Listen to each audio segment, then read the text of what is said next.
Body planes are very important. That's because these body planes are going to tell us where we are in space whenever we're looking at a figure or a picture or a model. So because of that, knowing what we're looking at, or at least the direction from which we are looking, is going to be incredibly important for you to understand. Now, most figures are going to be labeled for the plane that we are looking from. Okay, so whether or not we are looking at something from an anterior view or a posterior view, but also if we are looking at something that has been sectioned through one of these planes. Now, there are four major body planes. The first of these that we can talk about is going to be the coronal plane. So coronal plane is going to separate something into front and back portions. So here you can see this line is kind of slicing through the skull where we're cutting the orbits out towards the front, and then we have kind of the brain case to the back.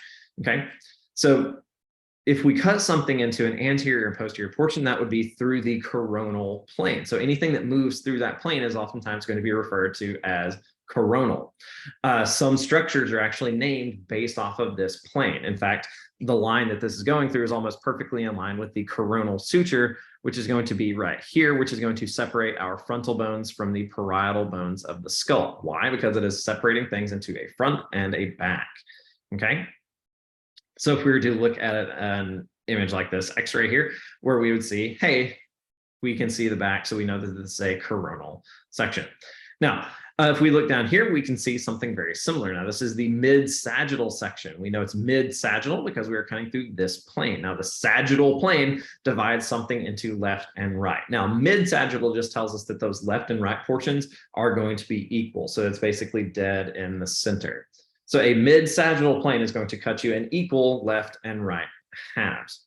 So in this case, when we look at this view of the inside of the skull, we could say, hey, this is a mid-sagittal plane. So we're cutting through the middle of the brain, cutting through the middle of the skull. So we're following the sagittal suture here, which is the suture that separates our left and right parietal bones.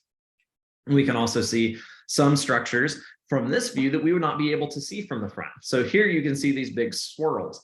These big swirls are the nasal conchae, okay, or the turbinates. These are basically like little twists that are going to help us humidify the air as we are breathing in, as well as getting out any particulate matter to make sure that we're not getting sick from inhaling dust, dirt, debris, stuff like that. Now, those look very, very different from this side, in which they look like little ribs. So the point of view, whenever we're looking at some of these structures, is going to matter quite a lot.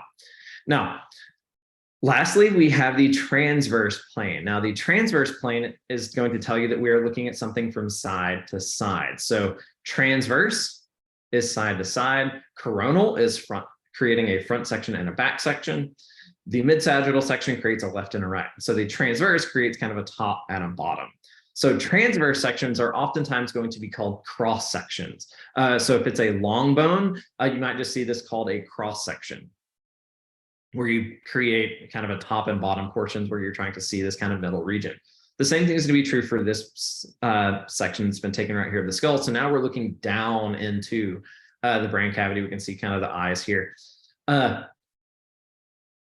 Same idea. So many structures that are going to be going from left to right or through this kind of plane are now going to be called transverse, whatever that may be. A good example of these would actually be some of the vertebrae in our spine, where you're going to see these little horns that kind of poke off on the sides. These are going to be the transverse processes of those bones.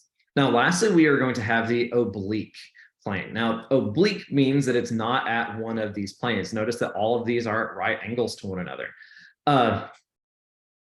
The oblique planes are not. They're going to be kind of a 45-degree angle. So they're going to be at an angle here. So anything that is at an angle in the body will oftentimes be called an oblique, whether it's the muscles on the outside of the abdomen or anything like that. You'll oftentimes see structures like that called obliques. Now, why are those important? Well, those are important so that we understand what we are looking at. So here we see that we are in a mid-sagittal view. That means we're not looking from the outside, we're looking at it from the inside. So we're looking into the cavity here. This is a coronal view, so that we know that we're looking at the front. Well, why is that especially important? Well, because notice that the heart has some extra space over here on this left-hand side. If we did not understand that we were looking at this from a frontal view, well, that might make us confused because we might think that, say, this larger section of the heart might be onto the right side of the patient, which is actually not correct. Okay, so keep that in mind. Whenever you're looking at a figure and you're trying to figure out where you are in space, one of the first things that you always need to look at is what the view is. Once you've done that, that should kind of tell you where you are and what you are seeing.